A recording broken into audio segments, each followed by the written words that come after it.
Hello everyone, welcome. आगे बढ़ते हैं। Brilliant. Cogent is a term of admiration. A cogent argument is well put, convincing, hardly short of brilliant.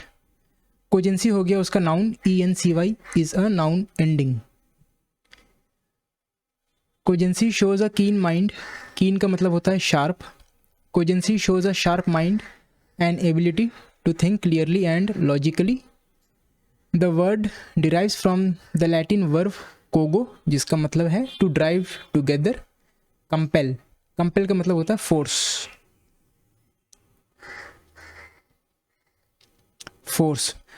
A cogent argument compels, मतलब a cogent argument forces acceptance, मतलब एक cogent argument accept करवाना force करता है because of its logic, its persuasiveness, its appeal to one's sense of reason. ठीक है, इसको समझते हैं। लैटिन कोगो मीन्स फोर्स या फिर कंपेल। ठीक है। इंग्लिश स्पेलिंग, वो स्पेलिंग जिसे मैं इंग्लिश लैंग्वेज में वर्ड फॉर्मेशन के लिए यूज़ करूँगा, जिसे हम बेस भी कहते हैं या फिर की कहते हैं या फिर एलिमेंट भी कहते हैं। राइट, वो है COG। मैं COGO पूरा का पूरा यूज़ नहीं करूँगा, I will use only COG, इतना यूज़ करूँगा। ठीक है, इंग्लिश लैंग्वेज में वर्ड फॉर्मेशन के लिए। इससे बना है हमारा cogent. Right, COG plus suffix ENT। मैंने आप लोगों को बताया है कि ANT और ENT एक पेयर है जो कि एडजेक्टिव और नाउन दोनों होता है। ठीक है, इससे बना है ANCE और ENCE, जो कि सिर्फ और सिर्फ नाउन फॉर्मिंग होता है। इसी से बना है ANCY और ENCY। ठीक है, इसका नाउन फॉर्म हो जाएगा कोजेंट का कोजेंसी। ठीक है, COG plus noun ending ENCY। Okay, ये चारों हमारे नाउन थे। ठीक है,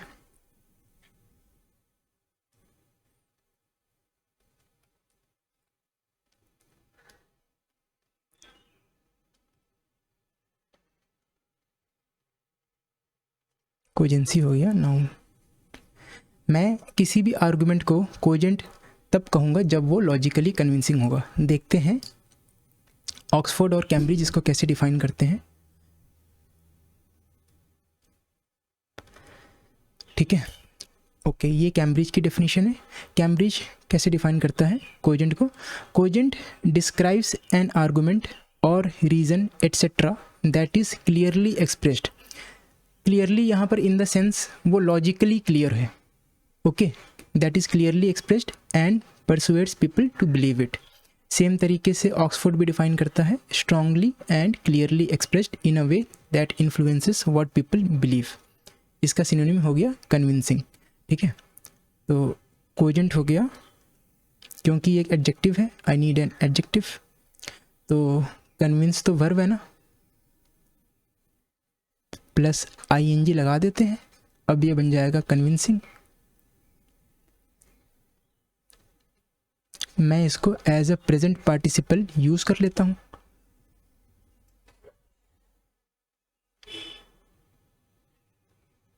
मुझे यहाँ पर प्लेस चाहिए। ओके,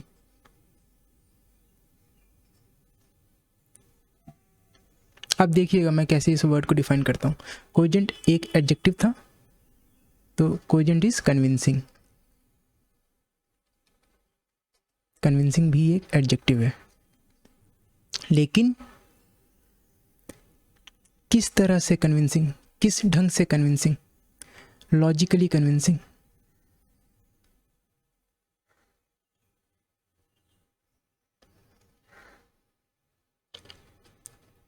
ठीक है, अगर कोई आर्गुमेंट लॉजिकली कन्विंसिंग है, उसकी रीजनिंग अच्छी है, उसका लॉजिक अच्छा है, तो हम उसको कहेंगे कोजेंट। ठीक है, कन्विंसिंग कह लीजिए या फिर परसुएसिव कह लीजिए।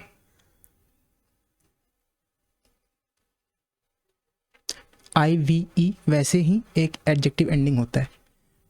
कोजेंसी को हम कैसे डिफाइन करेंगे, क्योंकि ये नाउन है तो किसी क्वालिटी को नाम देना, क्वालिटी भी नाउन है, ओके। लेकिन कौन सी क्वालिटी, तो क्वालिटी ऑफ बीइंग लॉजिकल। एक आर्टिकल लगा देते हैं नाउन के पहले, the quality of being logical.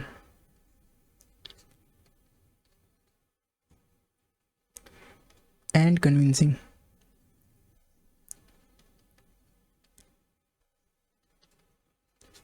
ठीक है, या फिर जिस तरह से कोजेंट के लिए हमने परसुएसिव लिखा था विच वाज एन एडजेक्टिव, तो मुझे नाउन चाहिए क्योंकि मैं एक नाउन को डिफाइन कर रहा हूँ। तो परसुएसिव तो एक एडजेक्टिव है, इसका हो जाएगा परसुएसिवनेस।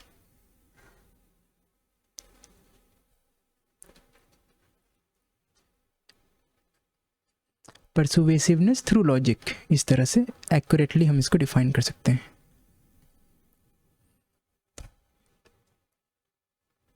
ठीक है, अच्छा, लैटिन कोगो का होना जस्टिफाई कर पा रहे हैं ना।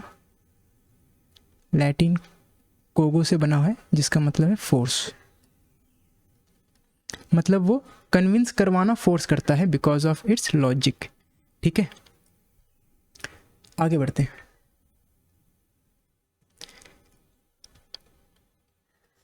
लॉजिकली कन्विंसिंग होने के अलावा क्या कोई दूसरा तरीका है कन्विंसिंग होने का?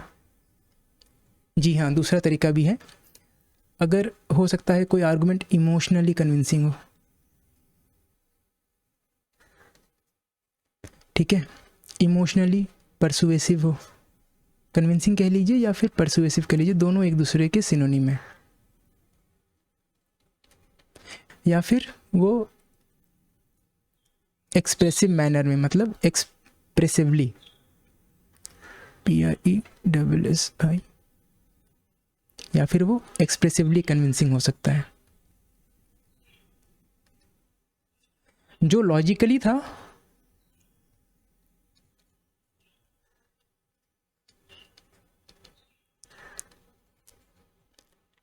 वो तो था हमारा कोजेंट।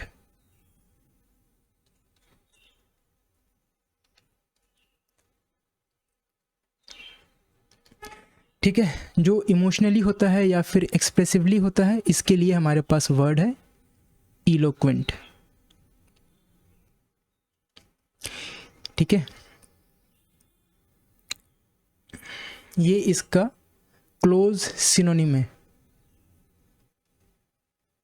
क्लोज सिनोनिम, मतलब बिल्कुल एग्जैक्ट सिनोनिम तो नहीं है, लेकिन अगर कोई और अच्छा वर्ड नहीं है कोजेंट के लिए तो हम इलोक्वेंट यूज करेंगे। ओके, इसको देखते हैं।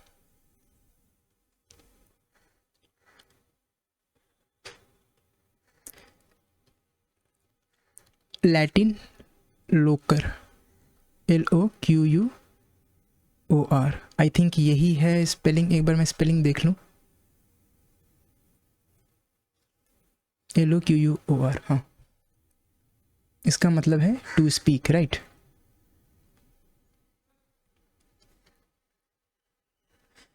ओके, इंग्लिश स्पेलिंग जिसको हम बेस या एलिमेंट या की भी कहते हैं,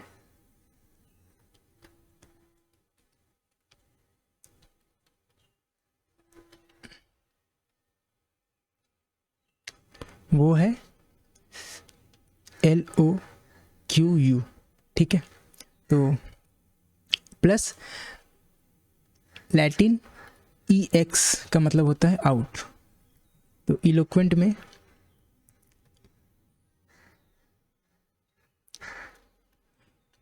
EX से हमने लिया है E प्लस लोकर का LOQU प्लस एडजेक्टिव एंडिंग वैसे तो ENT नाउन और एडजेक्टिव दोनों होता है, यहाँ पर एज एन एडजेक्टिव यूज़ हुआ है। बन गया हमारा इलोक्वेंट, जिसका मतलब होता है इट्स एन एडजेक्टिव, एक्सप्रेसिव भी एक एडजेक्टिव है। इटिमोलॉजिकली हम कैसे डिफाइन करेंगे इसको? लोकर हो गया हमारा स्पीक, राइट, तो इलोक्वेंट हो गया, स्पीक तो वर्ब है, ING लगा देते हैं तो स्पीकिंग हो जाएगा। स्पीकिंग को मैं as a present participle use कर लेता हूँ, तो स्पीकिंग आउट, ये अंडरलाइन करने की ज़रूरत नहीं थी यहाँ पे।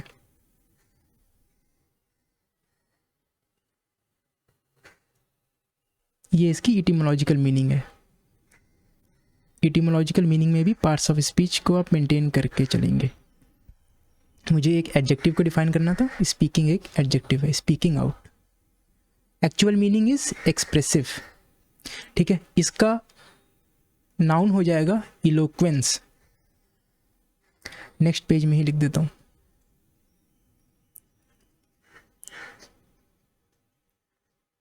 ठीक है, E is out plus LOQU, लोकर से हमने बेस लिया LOQU plus ENCE is a noun ending, तो इलोक्वेंस इज अ नाउन, हम इसको डिफाइन करते हैं। अब इलोक्वेंट का था एक्सप्रेसिव, एक्सप्रेसिव तो एडजेक्टिव था, लेकिन मुझे एक नाउन चाहिए, तो expressiveness, okay, it is also a noun, ठीक है। इलोक्वेंस, इलोक्वेंट और कोजेंट में फ़र्क इतना है कि कोजेंट हमारा लॉजिकली कन्विंसिंग था और इलोक्वेंट हमारा एक्सप्रेसिवली कन्विंसिंग है, इमोशनली कन्विंसिंग है, ठीक है। वो खुद को अच्छे से एक्सप्रेस कर पा रहा है, वो अपनी बातों को बता पा रहा है, तो बातों को बता करके वो सामने वाले को कन्विंस कर पा रहा है। इसके लिए मैं जिस वर्ड का यूज़ करूँगा वो है इलोक्वेंट, ठीक है। हालांकि ये दोनों एक दूसरे के क्लोज सिनोनिम होते हैं, लेकिन सटल डिफरेंस है जो मैंने आप लोगों को बता दिया, ठीक है। अगर हमारा फोकस इस बात पर है कि वो लॉजिकली कन्विंस कर पा रहा है, I will use this word cogent, ठीक है। वर्ड पर मेड इजी पर वापस आते हैं, तो कोजेंट था जो कि लॉजिकली कन्विंसिंग था, और इलोक्वेंट जो कि इमोशनली या फिर एक्सप्रेसिवली कन्विंसिंग है, okay. Back to talk.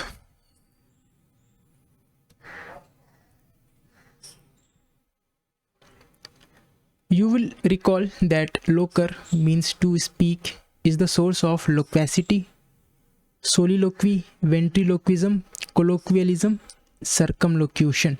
Okay, बहुत सारे वर्ड्स हैं जो हम पहले पढ़ चुके हैं, एक बार मैं इन सभी को एक बार फिर से डिफाइन करके बता देता हूँ।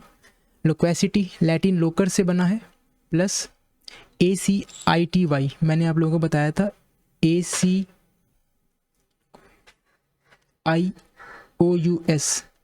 लोक्वेशियस जब देखा था तो उसमें ACIOUS आया था, और ACITY ये हमारा एडजेक्टिव है, ये हमारा नाउन होता है, ठीक है। तो लोक्वेसिटी हो गया लोकर से LOQU प्लस ACITY, तो the quality of being talkative या फिर टॉकेटिवनेस। टॉकेटिव तो एडजेक्टिव था, NESS लगा दिया तो टॉकेटिवनेस, क्योंकि हमें नाउन चाहिए था, हम टॉकेटिवनेस लिखेंगे, ओके। सोलिलोक्वी,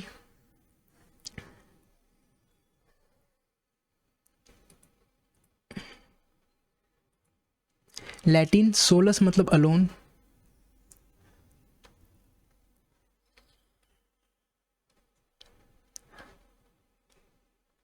इंग्लिश स्पेलिंग जिसे हम बेस कहेंगे या फिर की कहेंगे या फिर एलिमेंट कहेंगे, वो था SOL, राइट। तो सोलिलोक्वी,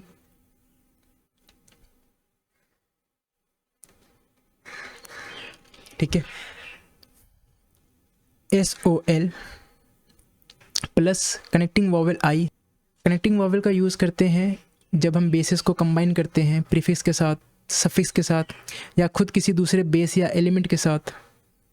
तो लैंग्वेज के प्रोनाउंसिएशन को इजी बनाने के लिए, लैंग्वेज हमारी टंग ट्विस्टर ना लगे, हम कनेक्टिंग वॉवल का यूज़ करते हैं।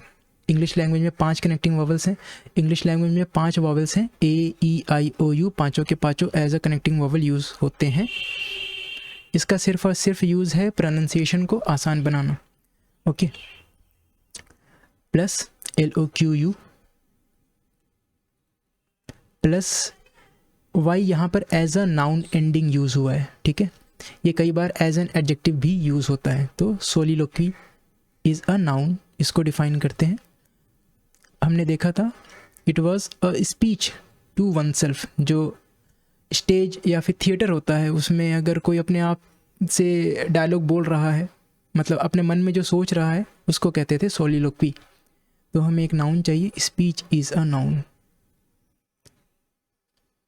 लेकिन किस तरह की स्पीच? स्पीच तो ठीक है, किस तरह की speech? A speech to oneself. एक आर्टिकल लगा देते हैं।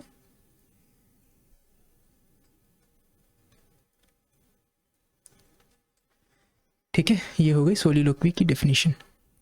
आगे बढ़ते हैं, वेंट्रीलोक्विज्म। गॉट टैलेंट में आप लोगों ने देखा होगा, इंडियाज़ गॉट टैलेंट या फिर वर्ल्ड्स गॉट टैलेंट। तो उसमें एक पर्सन पपेट को लेकर आता है और वो उस पपेट के लिप्स को हिलाता है और वो खुद ही डायलॉग बोलता है। तो उस आर्ट को कहते हैं वेंट्रीलोक्विज्म और उस आर्टिस्ट को कहते हैं वेंट्रीलोक्विस्ट। अब इसमें जो रूट है वो है वेंटर, वेंट्रिस। इस रूट का होना कैसे जस्टिफाई करेंगे? क्योंकि आवाज़ उसके लिप्स से आएगी तो फिर वो आर्ट कहाँ रहा? ठीक है, फिर तो पता चल ही रहा है कि ठीक है ये तो भाई आप ही बोल रहे हो।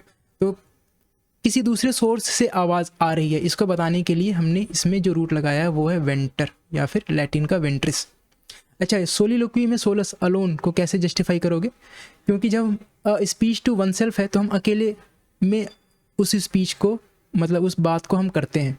तो सोलस का होना हम ऐसे जस्टिफाई कर सकते हैं सोलिलोक्वी में। ठीक है, वेंट्रीलोक्विज्म हो गया। कोलोक्वियलिज्म, इसको डिफाइन करते हैं।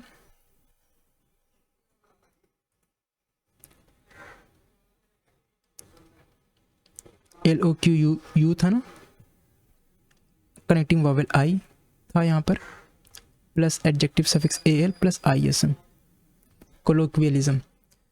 Okay, Latin con means with या together, plus LOQU plus connecting vowel I plus adjective ending AL। उसको नाउन बनाने के लिए हमने प्लस नाउन सफिक्स लगाया है ISM। ठीक है, कई बार ऐसा होता है, अब CON का COL कैसे हो गया? कई बार होता है जब हम प्रीफिक्स को किसी बेस के साथ या एलिमेंट के साथ कंबाइन करते हैं तो लैंग्वेज के प्रोनाउंसिएशन को आसान बनाने के लिए हम प्रीफिक्स के स्पेलिंग में चेंज कर देते हैं, उसके लास्ट वाले अल्फ़ाबेट को चेंज करके इससे मिला देते हैं जो बेस का पहला वाला अल्फ़ाबेट था। ठीक है, इस कंसेप्ट को कहते हैं एसिमिलेशन ऑफ प्रीफिक्सेस। इसका सिर्फ और सिर्फ सिग्निफिकेंस है लैंग्वेज के प्रोनाउंसिएशन को आसान बनाना। ठीक है, जो कनेक्टिंग वॉवल का काम था उसका भी यही था, लैंग्वेज के प्रोनाउंसिएशन को आसान बनाना। ओके, ये है हमारा कनेक्टिंग वॉवल, यहाँ यूज़ हुआ है, plus adjective ending plus noun ending. तो कोलोक्वियलिज्म इज़ अ नाउन। ठीक है, कोलोक्वियलिज्म क्या था? एक ऐसा एक्सप्रेशन, एक्सप्रेशन हो गया सेंटेंस या फिर स्टेटमेंट।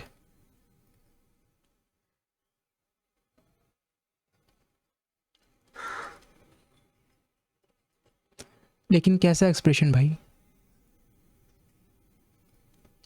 क्वेश्चन मार्क ठीक से नहीं बन रहा मेरा, it's a question mark right, जो मैं ये बना रहा हूँ। लेकिन कैसा एक्सप्रेशन? कन्वर्सेशनल स्टाइल का एक्सप्रेशन, उसको कहेंगे कोलोक्वियलिज्म, जो हम इनफॉर्मल लैंग्वेज में या फिर एवरीडे लैंग्वेज में यूज़ करते हैं।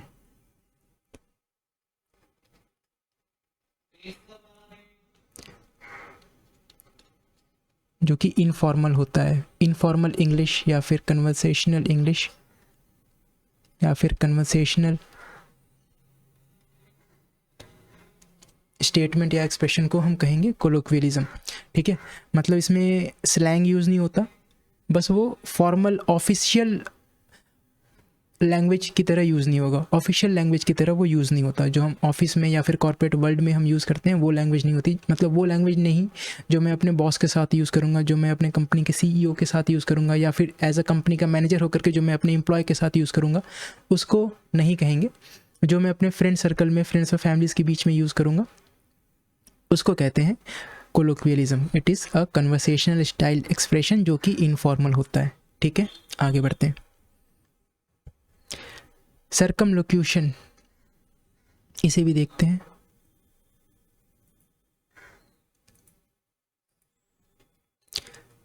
सर्कम मीन्स अराउंड,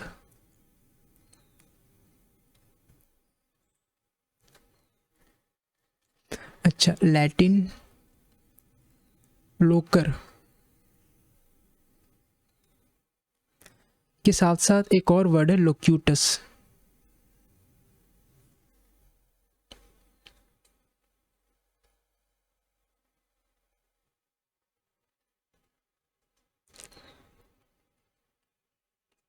लोकर से लिया था हमने LOQU, अभी तक तो इसी को यूज़ कर रहे थे।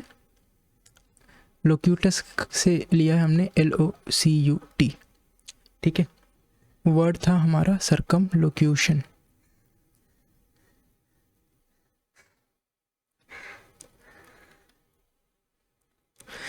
ओके, सर्कम प्लस लोक्यूटस से locute plus adjective, sorry, plus noun ending ION, तो circumlocution is a noun. Circumlocution था गोल गोल बातें, तो इट्स अ टॉकिंग अराउंड। इसको पहले डिफाइन करना बता दूं। टॉक तो हमारा वर्ब है ना, इसमें ING लगाया, बन गया talking. Okay, it can be use as a gerund और प्रेजेंट पार्टिसिपल। मैं इसको यहाँ पर एज अ जेरेंड यूज़ कर लेता हूँ, तो ये हो जाएगा और टॉकिंग अराउंड। एक टॉकिंग नाउन हो गया ना, क्योंकि जेरेंड है तो जेरेंड इज अ नाउन, तो एक आर्टिकल लगा दिया मैंने, अ टॉकिंग अराउंड।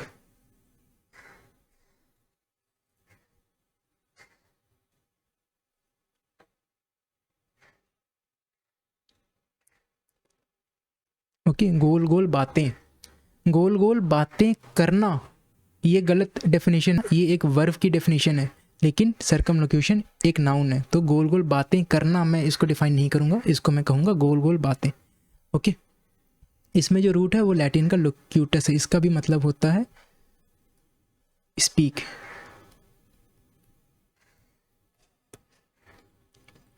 ओके, जो लोकर का था वही लोक्यूटस का भी है, दोनों सेम है, बस स्पेलिंग अलग है।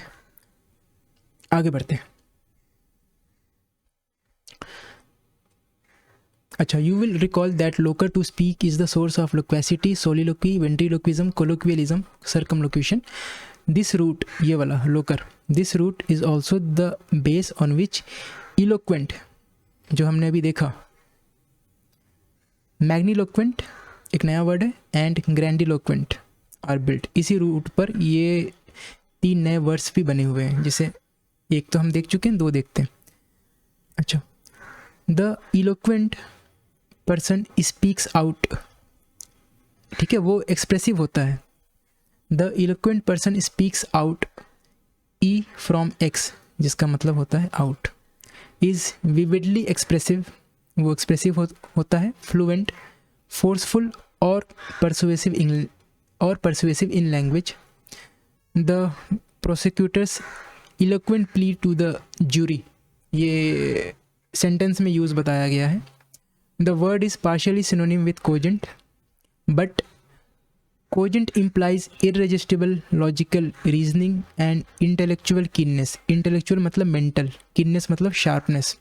ठीक है, cogent implies irresistible logical reasoning and mental sharpness, while eloquent suggest artistic expression, strong emotional appeal, the skillful use of language to move and arouse a listener. ठीक है, जो डिफरेंस मैंने बताया था कि कोजेंट तो लॉजिकली होता है, लेकिन इलोक्वेंट स्किलफुली हो सकता है, इमोशनली हो सकता है, या फिर एक्सप्रेसिवली हो सकता है। ठीक है, आगे बढ़ते हैं। मैग्नीलोक्वेंट, इलोक्वेंट को देखते हैं एक बार कैसे डिफाइन करता है ऑक्सफोर्ड। ठीक है, able to use language and express your opinions well, from E, X का मतलब आउट होता है ना, तो और लोकर मतलब स्पीक, मतलब वो स्पीक आउट कर पा रहा है खुद को। ठीक है, able to use language and express your opinions well, specially when you are speaking in public. ठीक है, जैसे एन इलोक्वेंट स्पीकर, ओके, या फिर N eloquent speech.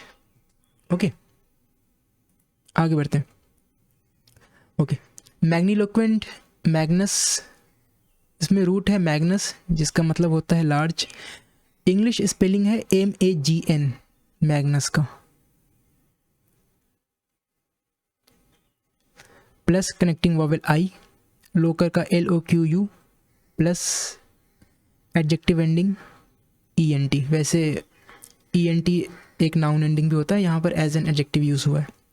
And grandiloquent, grandis, English spelling है GRAND।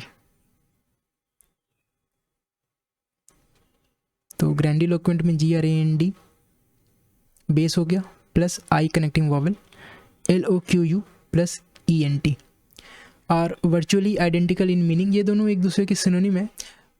अगर कोई लैंग्वेज फ्लावरी लैंग्वेज है, high flown शब्दों का यूज़ किया गया है, बड़े बड़े शब्दों का यूज़ किया गया है, हम उस लैंग्वेज को कहते हैं मैग्नीलोक्वेंट या फिर ग्रैंडीलोक्वेंट। और मैग्नीलोक्वेंस हो गया उसका नाउन, तो MAGN plus connecting vowel I plus LOQU plus ENCE is noun ending. और grandiloquence is the use of high flown, grandiose, even pompous language, of large and impressive words, of lofty, flowery और over elegant phraseology। ठीक है, बड़े बड़े impressive words का use करना, बड़े बड़े phrase का यूज़ करना, जैसे कि home को home ना कहकर a place of residence कहना, wife को wife ना कहकर helpmate कहना, helpmeet कहना, या फिर better half कहना। Okay, home is a place of residence, wife is a helpmate, helpmeet or better half, women are the fair sex, children are offspring और progeny, progeny का मतलब भी offspring ही होता है। a doctor is a member of the medical fraternity, fraternity is brotherhood, ये French से डाला गया है इंग्लिश में। people are species, होमोसैपियंस मतलब लोगों, मतलब पीपल को पीपल ना कहकर होमोसैपियंस कहना, एट्सेट्रा एट्सेट्रा। इस तरह के वर्ड्स अगर यूज़ हो रहे हैं, that is the meaning of, अगर इस तरह के वर्ड्स यूज़ हो रहे हैं हम उसे कहेंगे मैग्नीलोक्वेंट। ठीक है, या फिर ग्रैंडीलोक्वेंट। आगे बढ़ते हैं। Loquacious, verbose, voluble and garrulous, ये सभी लोग टॉकेटिव होते हैं। And garrulous people are all talkative but each type you will recall has a special quality. ये पैराग्राफ मैं पहले पढ़ा चुका हूँ जब मैंने सेशन 24-25 का मैंने वीडियो अपलोड किया था शायद। ठीक है, तो किसी भी तरह के जनरल टॉकेटिवनेस को कहेंगे लोक्वेशियस। ठीक है, अगर हमारा फोकस इस बात पर है कि वो पर्सन ज़रूरत से ज़्यादा शब्दों का यूज़ करता है, बार बार फ्रेज रिफ्रेश करता है, हम कहेंगे वर्बोस। अगर हमारा फोकस इस बात पर है कि वो फ्लुएंटली रैपिडली बात करता है, हम कहेंगे वॉल्यूबल। ठीक है, अगर हमारा फोकस इस बात पर है कि वो मीनिंगलेस बातें करता है, बकवास करता है, ट्रिफल्स मतलब अनइम्पॉर्टेंट स्टफ्स के बारे में बात करता है, हम कहेंगे उसको गैरुलस। ठीक है, वर्बोस इज फ्रॉम लैटिन वर्बम means word, voluble from Latin वोल्वो और वॉल्यूटस means to roll, garrulous from Latin गैरियो मीन्स टू चैटर। ओके, चपर चपर करना। The suffix NESS can be added to all these adjectives to form nouns, जैसे verbose का वर्बोसिटी, वॉल्यूबल का वॉल्यूबिलिटी और गैरुलस का गैरुलिटी। ठीक है, तो अभी के लिए इतना ही। रिमेनिंग पार्ट को करने में मुझे एक सेशन और लगेगा, उसके बाद हम इसके क्वेश्चंस को भी करेंगे। ठीक है, उसमें मैं वर्ड्स को डिफाइन करना सिखाऊंगा। और बाकी जैसे यूजुअली हम एक्सरसाइज करते हैं वो तो हम करेंगे। और मेरी बच्चों एक रिक्वेस्ट है आप लोगों से कि प्लीज़ इस वीडियो को किसी एक पर्सन तक नहीं, बस एक पर्सन तक आप ज़रूर शेयर कर दीजिएगा। और प्लीज़ अपना कमेंट में फ़ीडबैक ज़रूर दीजिएगा। Your feedback is always appreciated. और मैं हमेशा आपके कमेंट्स पढ़ता हूँ, रिप्लाई भी करता हूँ, लेकिन हर किसी को मैं रिप्लाई नहीं कर पा रहा हूँ बिकॉज़ मेरे पास वक्त नहीं मिल रहा है। तो लेकिन मेक श्योर आप अपना फ़ीडबैक ज़रूर दें। और एक रिक्वेस्ट और है, आप कुछ करें या ना करें, इतना ज़रूर कीजिएगा कि आपके पास बुक होनी चाहिए।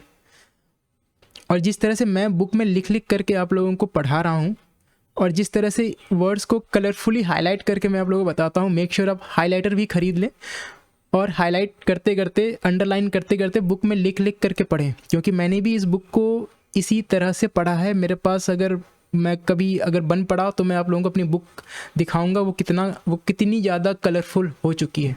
मेक श्योर कि केवल इस बुक को आप पढ़ें ना, इस बुक के साथ साथ इंटरेक्ट करते हुए इसको पढ़ें, ठीक है। ये बहुत ही इंपॉर्टेंट था, ठीक है। तो मिलते हैं अगले पार्ट में इस सेशन के। आप लोगों ने मुझे इतना समय दिया, आप लोगों ने मुझे अपना कीमती समय दिया। Thank you so much.